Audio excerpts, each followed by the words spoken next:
Welcome to Walkabout the Galaxy, the PG-13 astronomy podcast. Okay. I think that does accurately describe. We don't have smoking, so what do we have? Where the science is universal, the opinions are personal, and the trivia is geophysical. No. You had it the first time. Okay. We are Strange, Charm, and Top the Astroquarks, also known as Josh Caldwell, Addie Dove, and Jim Cooney, coming to you from the Walkabout Studios at the University of Central Florida. Jim. Yes, sir. Phasers or photon torpedoes? Oh! That's a good question. I've often been... I get angry with photon torpedoes. Because what the hell are they? Because they seemingly have nothing to do with photons. Right. Yeah. And so I'm definitely going with phasers. Okay. That makes sense. It's like a laser... I mean, they're also kind of dumb because you can see them from the side and all that kind of business, but... Right. So that also, there's the question is, what the hell are phasers? What the hell are phasers? Yeah, they look like laser beam, but then they travel much more slowly than They're light. fat lasers, but like PHAT fat. Oh, nice. Yeah. Yeah. Mm-hmm. But yeah, you can see them from the side in space. Yeah, and then they travel quite slowly. They travel Yeah. like the speed of a bullet instead of the speed of light. Yeah, you can always see the beam progressing. Yes. Sometimes not they do it pretty well. always. I think they are sort of variable speed. Yeah. Which is But odd. as technology advances. Yeah, light gets faster and faster. Yeah. I'm still going with phasers though, because photon torpedoes, it's just like it's just a bomb. It's a regular torpedo. It's a light bomb. It's a bomb. I don't know. In one of the movies, there's like, you finally see the photon torpedo. It's just this tube. Yeah. That you can put a person in or whatever. Yeah. And what is inside? A bunch of photons. That sounds like a kind of awesome, party gift that you give somebody. It's like, ooh, what's inside? And you open it up. It's like, sparkly light. Yeah, It's a photon torpedo. I think that just in the original Star Trek, they were like, what are we going to call these things? They're torpedoes. What kind of torpedo? What kind of science word can we put in front of torpedo? Right. Photon. It's a ship. Photon. And it's got to shoot torpedoes, but Yeah. not just But old space torpedoes. Space just torpedoes. photons. Yeah. Addie, Yes, that's me. craters, or tectonics?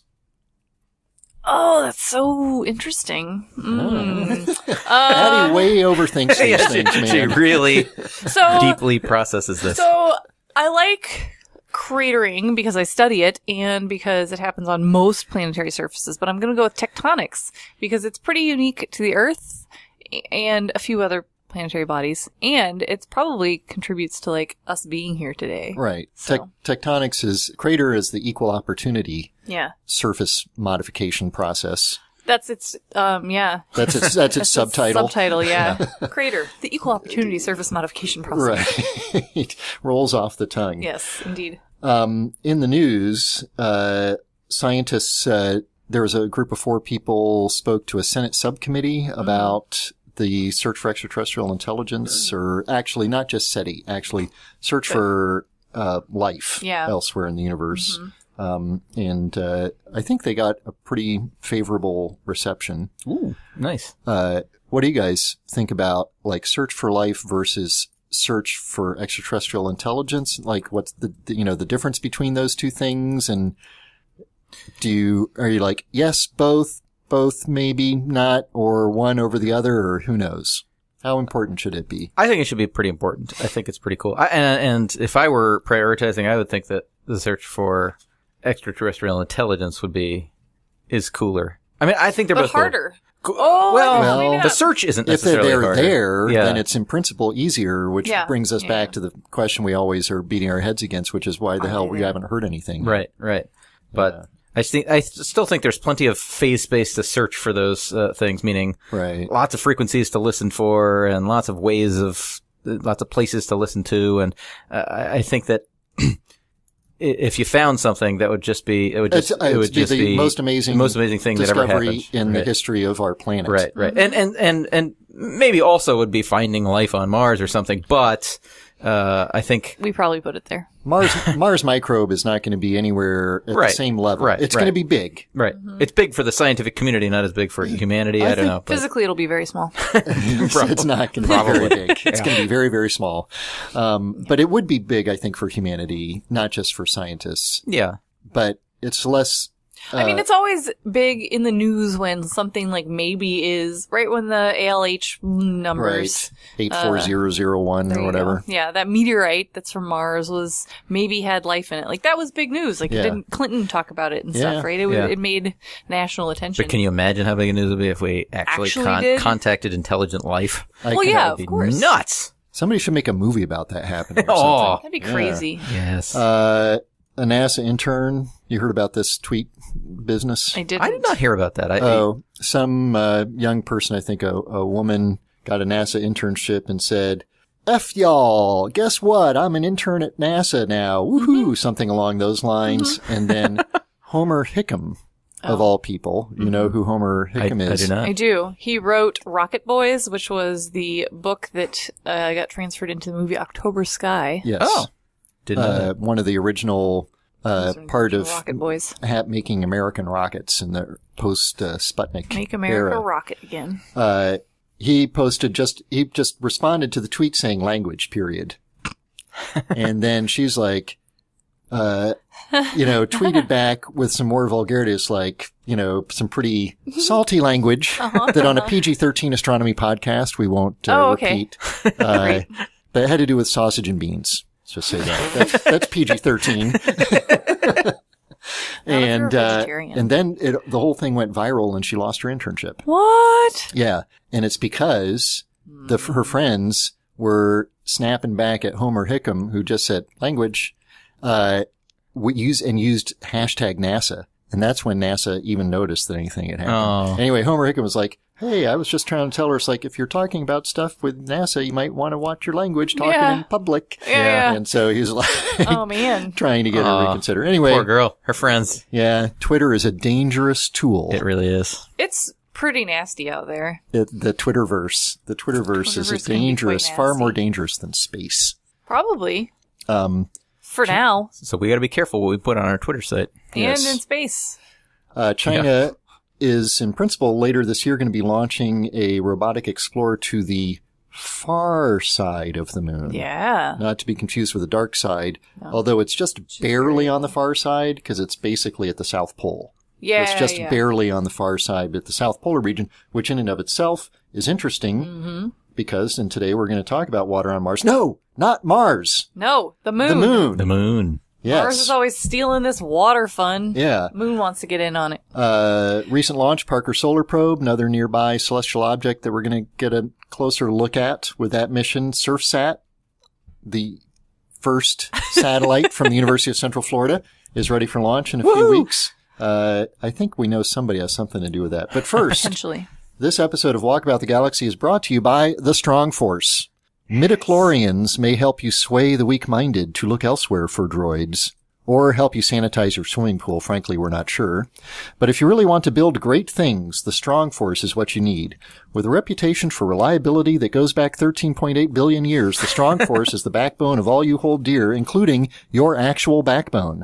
Overcoming the middling electromagnetic force and putting pathetic gravity to shame, the Strong Force is proud to have brought you helium, lithium, boron, oxygen, carbon, and every other element besides hydrogen, giving you a universe of wonder, light, and life, and a charming little galaxy for your walkabout. The Strong Force. Don't leave home without it.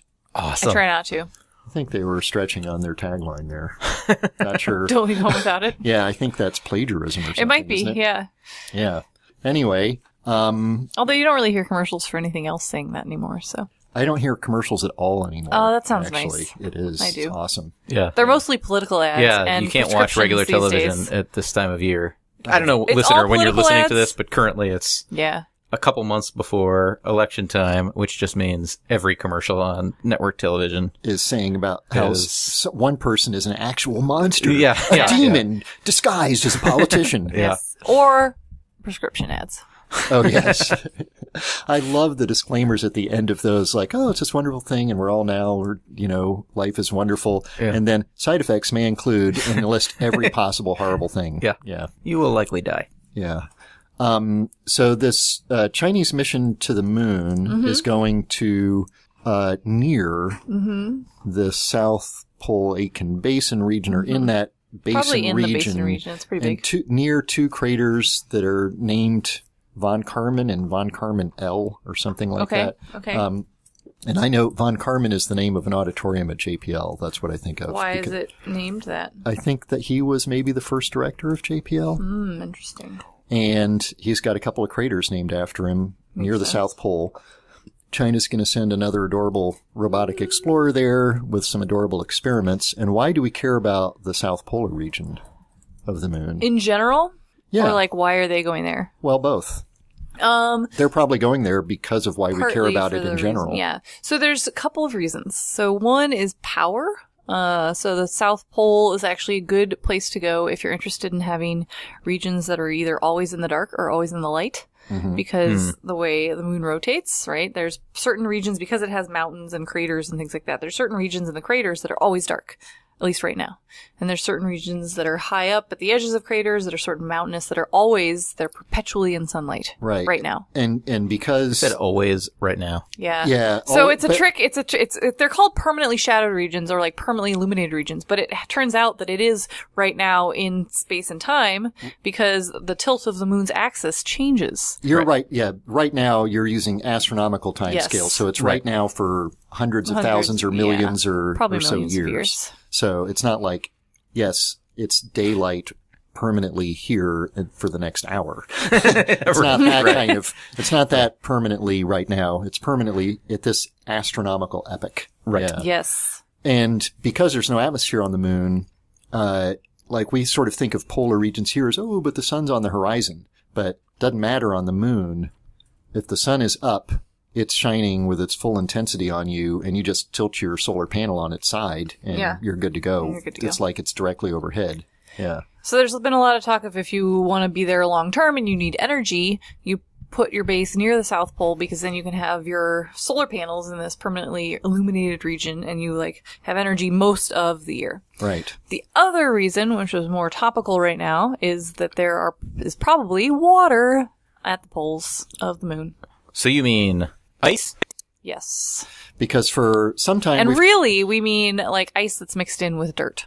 Right. And potentially on the rocks. But on the surface. Now we know, relatively recently, we believe that it's on the surface. Yeah. Because for some time there's been speculation about that's a place to go dig for ice, and there was this... Was it L-Cross that sort of crashed in? Oh, that was an awesome mission where they bashed into the thing to see what comes up when you... That's a cool kind I should have given you cratering or tectonics. Oh, yeah. I would have gone for cratering. Nope. Oh, still tectonics. Tectonics.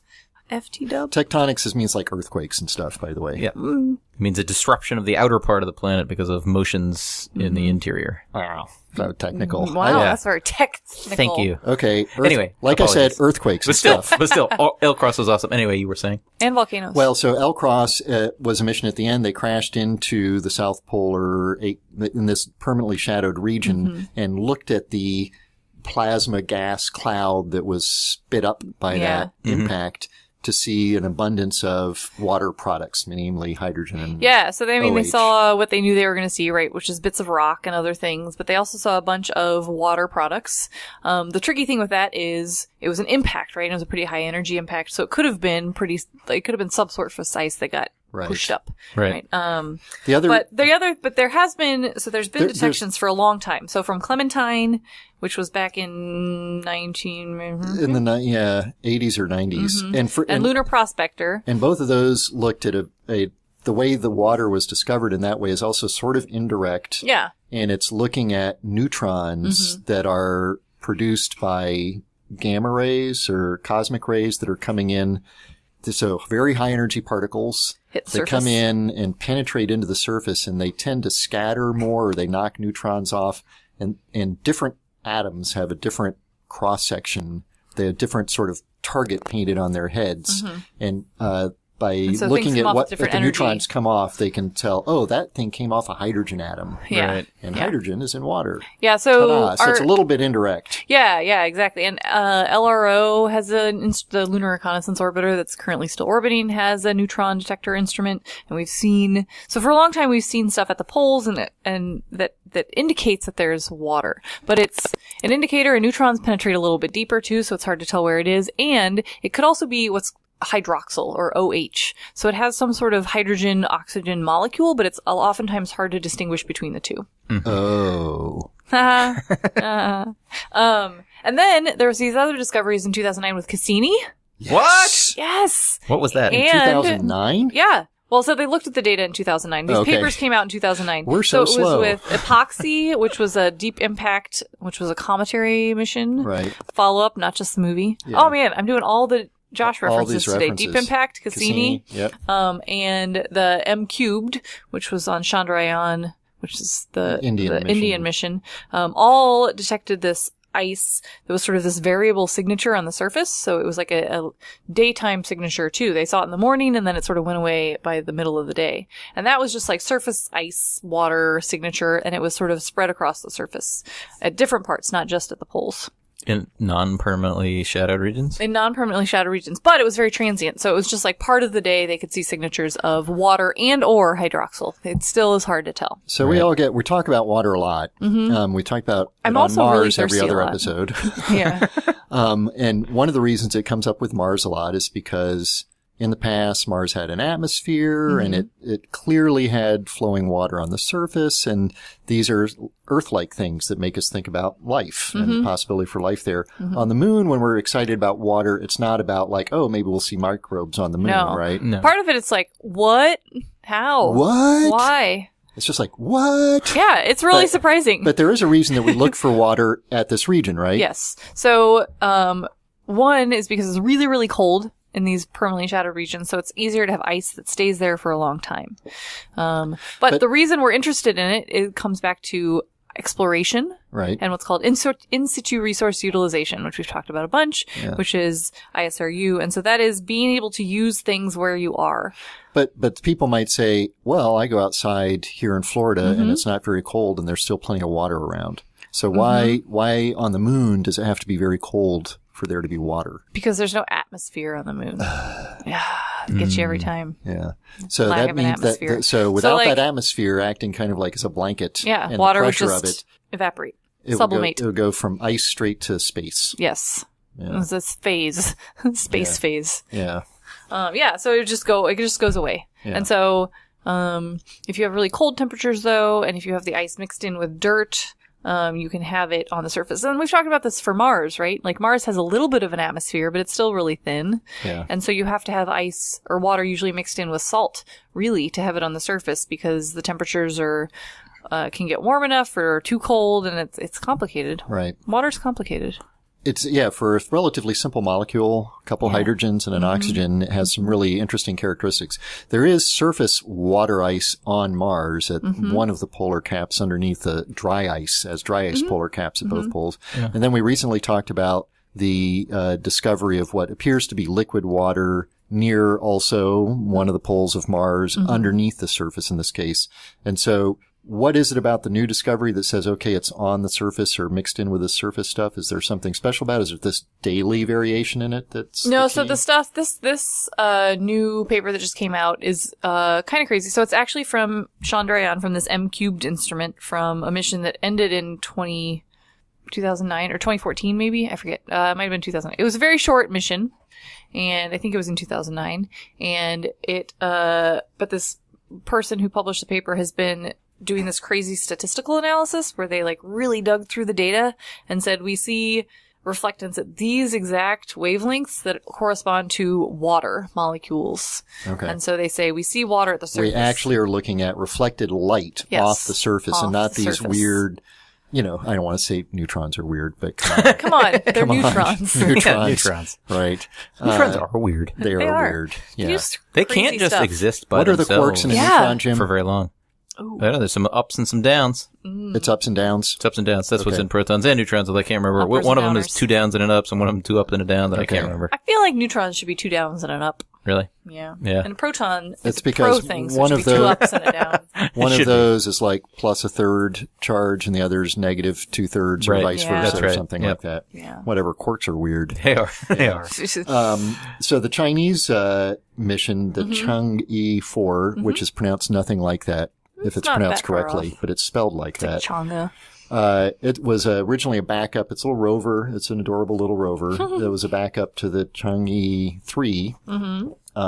And it looks, I'm looking at a picture of it, and it's a very sort of fragile looking thing. It looks like a more fragile version of the Mars rovers that we've sent. But then I'm remembering we've done lunar parabolas. Yeah. Right? Yeah. And what does it feel like when you're flying a lunar parabola? It's like you almost weigh nothing. It's really just, say 1/6, like, oh, that's still a lot. But boy, it's not. It's a much, much smaller force of gravity. Yeah. Right. I mean, when we landed on the moon, right? So our lunar landers and those things were designed, they could not survive on Earth. The surface of the Earth. Yeah. They were designed to exist on the moon. Right. Yeah. They're spindly and everything. Mm-hmm. Yeah. Take advantage of the environment you're going to. Mm-hmm. Yeah. So that'd be pretty fun, right? If you lived on the moon, you could do all the fun things like jump really high, but would your bones and stuff? I know that people in zero gravity have all kind of trouble because we've obviously evolved to live in gravity, and so. Well, we've done. I mean, with the space station and all the long missions that astronauts spend a lot of time in space, and Kelly. There's a lot of serious degradation. They've spent a lot of time exercising, and still there's a lot of degradation, but that's in zero G. Yeah.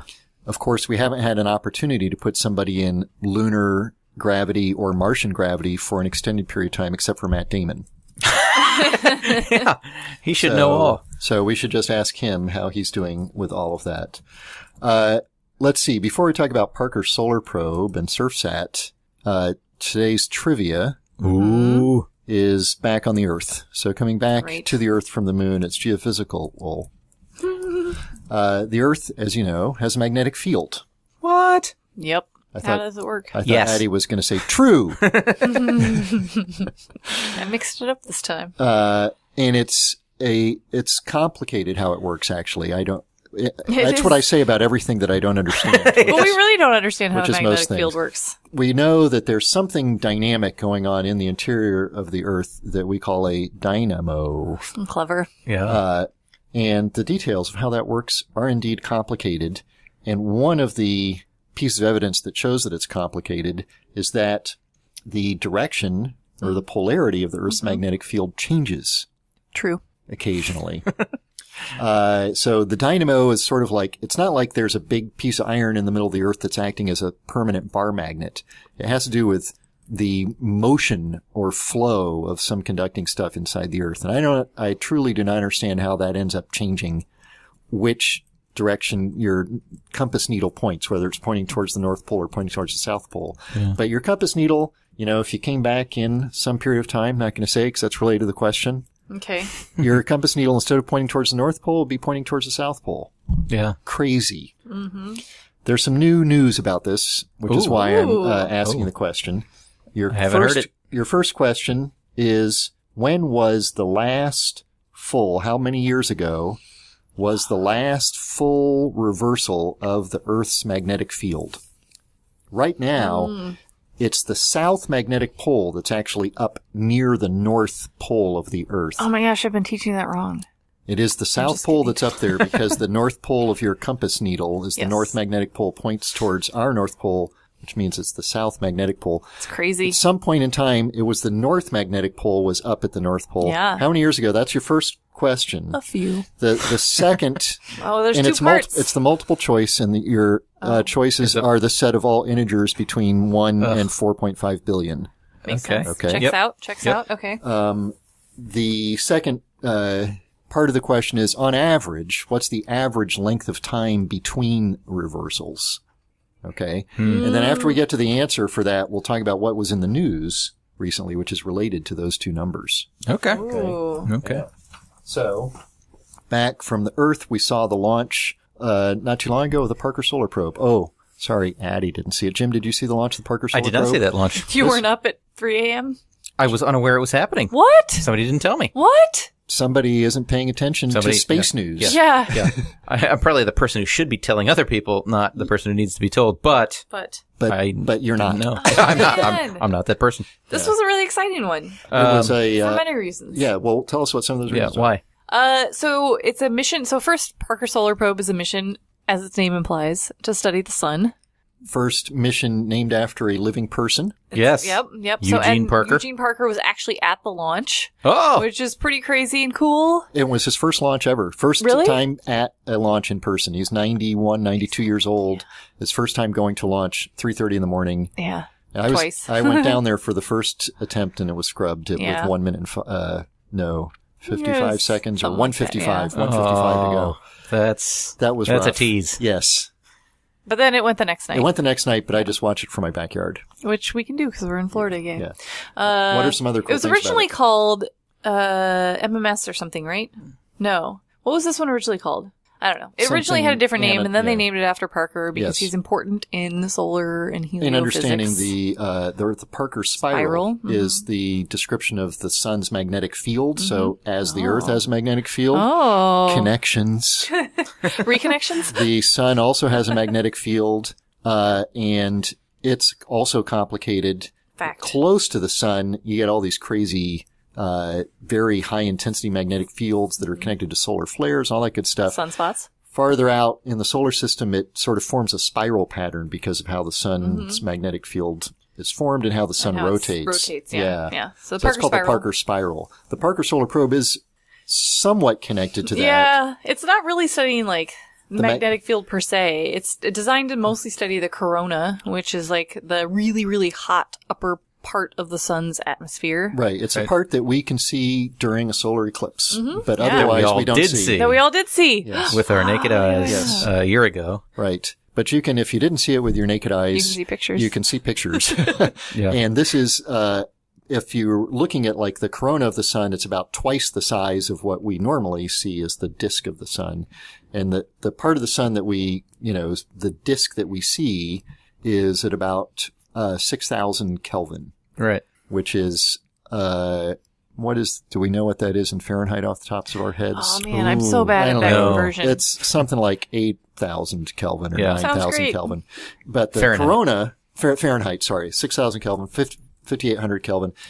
The corona, though, is much hotter. Much hotter. It's a few millions Kelvin. of degrees. So how come we don't see the corona normally? How come the part that we see is the part that's only 6,000 Kelvin? This is a good question. Because we can't see at those Partly. So that's not wavelengths. that. Well, we saw it's the corona. It's not that. So because we did see the corona. Yeah, it's less bright. It's less bright because there's less stuff there. There's less stuff. Yeah. It's something it's like very low something density. like a trillion times less dense than the part the where stuff, we're seeing it. The photosphere, which is this visible surface of the sun. Right. Because also, if you go deeper into the sun, it's much hotter there. Mm-hmm. The part we're seeing is just like where the light can get the hell out of there. Right.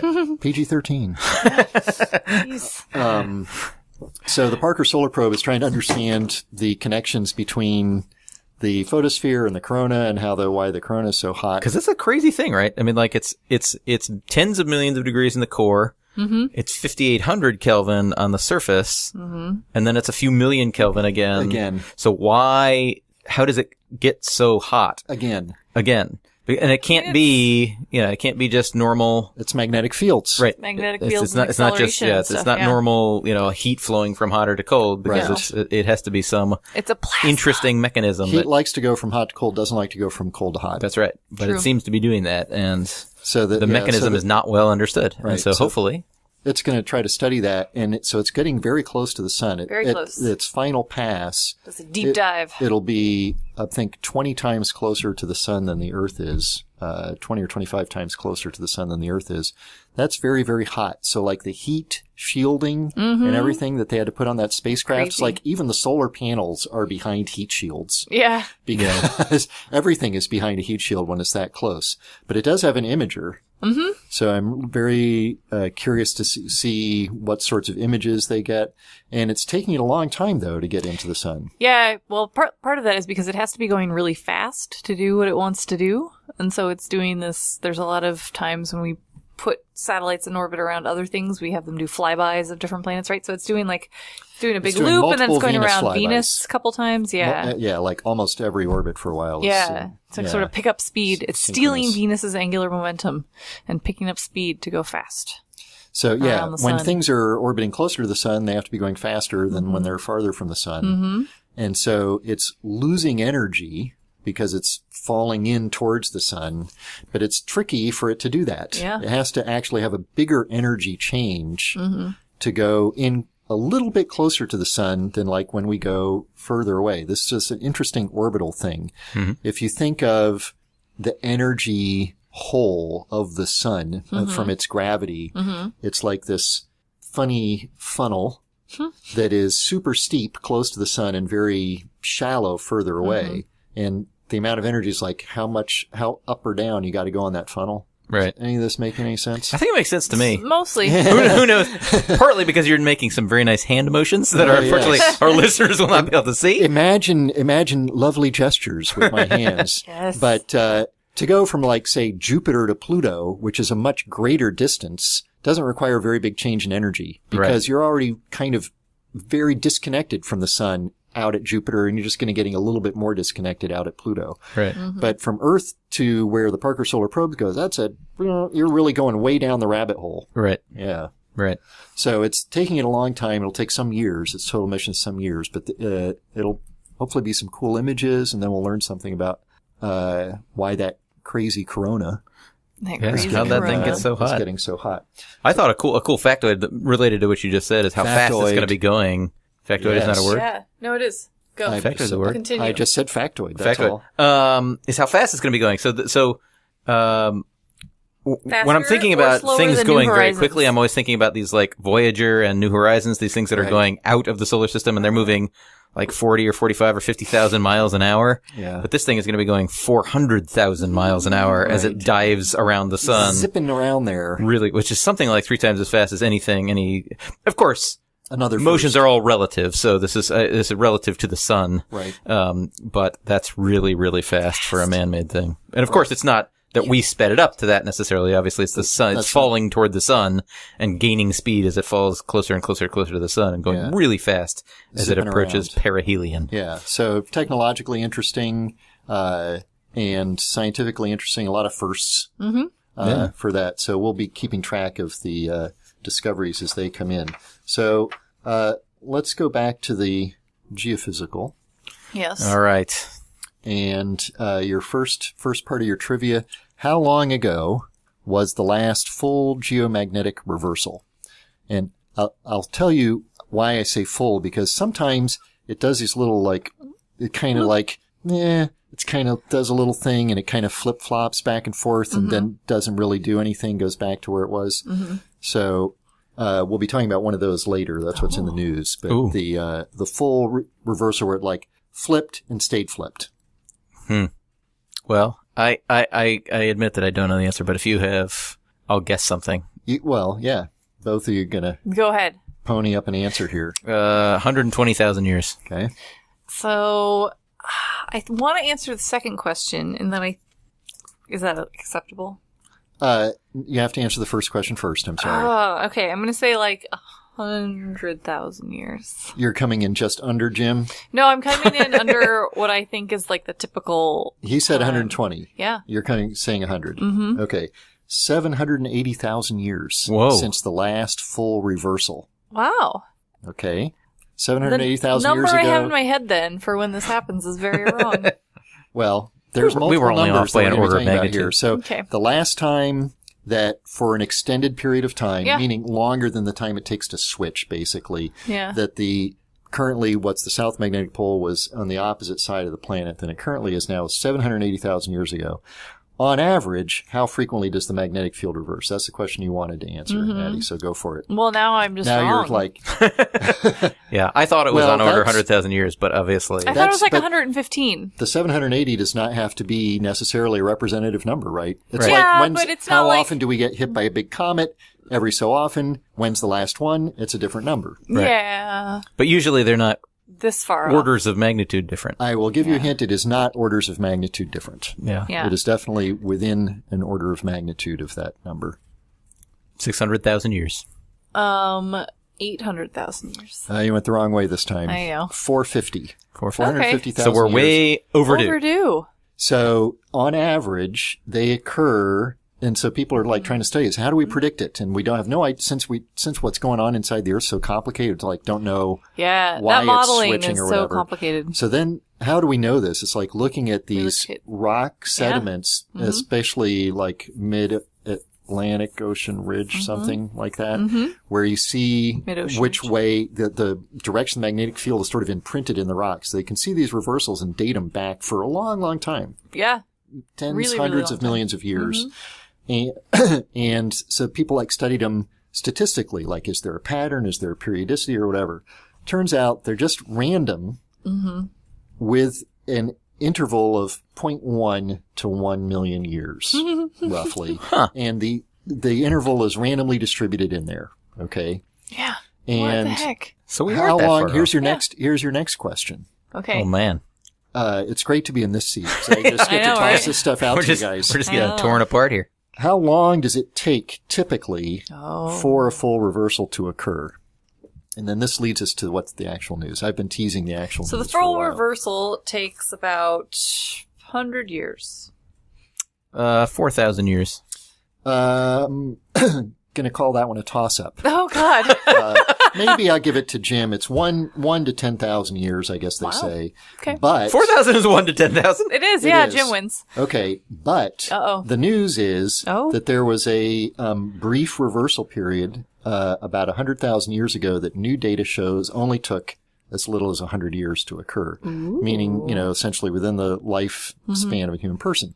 And during the reversal, it's likely that the field gets very, very weak. Yeah. Down to 10% of what it normally is. Yeah. And why do we care about that, Addie Dove? Oh, gosh, I'm on the spot. Because the magnetic field protects us from the solar wind. Yeah, it does. Yeah. Which it is especially protects all our awesome satellites. Yeah, so now it's really important, right? So there's because what's of that movie, SurfSat. 2012? The Day After. Day After Tomorrow? Well, there's some movie. There's all these movies. Where the magnetic field sort of goes away for a little bit. Oh, really? Yeah. In 2012 it goes away? It's either 2012 or Day After Tomorrow or one of those movies. Okay. Yeah, the magnetic field goes away for a little bit, and it's a problem. Yeah. Transformers explode. Probably, yeah. Not it's not a Transformers movie. Not the Michael Bay Transformers, but the actual Transformers that give us electricity. Exactly, yeah. No, it's going to be a serious problem when we have issues. There's been little tiny things that they've started detecting with the magnetic field flipping. Hinting that it might, Yeah, we talked about that, I don't know, a little bit ago. So, you mentioned we're overdue. Of course, it doesn't really necessarily work that way, but since we don't really know how it works, maybe it does kind of work that way. Could be happening right now. Could. Yeah, I mean, if it's a 1,000-year reversal, it could be happening right now. We wouldn't maybe. You're in the middle of it and you can't really tell. Yeah. But if it's a 100-year reversal, exciting. It is exciting. It's good. I guess it would be good if it happened during a solar minimum, but solar minimum and maximum happen over the course of 11 years. So that's not really we're going to go through a bunch. Several of those over the course of the flip. But it's bad because the atmosphere protects us from all these charged particles. And if we have satellites up in orbit. Satellites like SurfSat. Like SurfSat, which is a little tiny satellite that we built here at UCF. What will happen to SurfSat if their magnetic field went away? It'd be zapped. But you want it to be zapped. But we might learn information before it got completely zapped. It's designed to be somewhat zapped. It's designed to be somewhat zapped, but it'd probably get the hell not that zapped much out zapped. of it. It's still a CubeSat. Yeah. PG-13. There would be, there'd be some serious charged particles smacking into it that would probably fry its precious little electronics. Precious bits. Yes. Yeah. We'll see. Occasionally, interestingly enough, last factoid about geomagnetic reversals, occasionally there have been some where it just stays one way for tens of millions of years. Like 20 million years, it just stays put. Really? That's happened a couple times in recorded history. And then all the other times, back and forth and back and forth and back and forth, 100 times in a row. And then I'm staying here for a while. This perplexes me. It perplexes everyone. It doesn't seem like it should be that complicated. But it is. It seems. I know, right? Because magnets. Yeah, because the Earth is spinning. Because the Earth. It's differentiated. There's dense stuff in the center. Right. And it's spinning. Why is something going on so complicated that it actually flipped the whole frickin' direction? Yeah. I mean, we're not changing the direction. We're spinning. There's continually convection going on that's not changing its character radically. I don't think. I mean, it should. All the ingredients seem to stay the same. I don't understand. It's weird. Also, we're spinning and we connect that to it, but the direction of the magnetic poles is not very closely aligned with the direction of the spin pole. It's off by 7 degrees or something like that. Mm-hmm. Jupiter, which is spinning even faster, and it's even bigger, and therefore you'd think have an even simpler situation. It's also offset by a few degrees. I don't know. It's in those numbers. Yeah. Somewhere a few to less than 10, but definitely a few degrees. Saturn, on the other hand, on the other hand, which you would expect to be just like Jupiter, undetected offset. Yeah, it's like basically aligned. Yeah, Cassini measured it super, super precisely, and it's a tiny, tiny... Magnets. There's upper limit of like How do they work? 0.06 degrees. It's less than that. Uranus is crazy offset. Uranus is crazy all over Typically, the place. neutron stars, which have the most powerful magnetic fields there are, also typically very offset. So what's up with magnetic fields? I don't know. They're crazy. Don't know what to do. I don't understand. Yeah. You learn about them in physics too. You never understand them. You didn't learn a lot about them. Yeah, well, you learn that they exist and some simple things about them. Yeah. And it seems like we know what's happening. Yeah, but we don't. Turns out. Well, it may feel like it's been a full geomagnetic reversal. It's just been another episode of Walkabout the Galaxy. Be sure to like us on Facebook to get all our updates and check out our website at walkaboutthegalaxy.com where you can also see some of our past sponsors. And soon, we'll be able to make donations and pick up some sweet WTG swag. Swag! Like yes. t-shirts, stickers, and more. Yes. Follow us on Twitter at walk_the_galaxy, where you can ask us questions and suggest topics that you'd like to hear us discuss. Our theme music was composed by Richard Jerusik. Catch up on old episodes wherever you get your podcasts. And write us a review in the comments section of a completely unrelated but highly controversial tweet. Ooh. I'm Josh Caldwell. I'm Addie Dove. I'm Jim Cooney. We're the astroquarks, signing off until the next episode of Walkabout the Galaxy. Go PSP!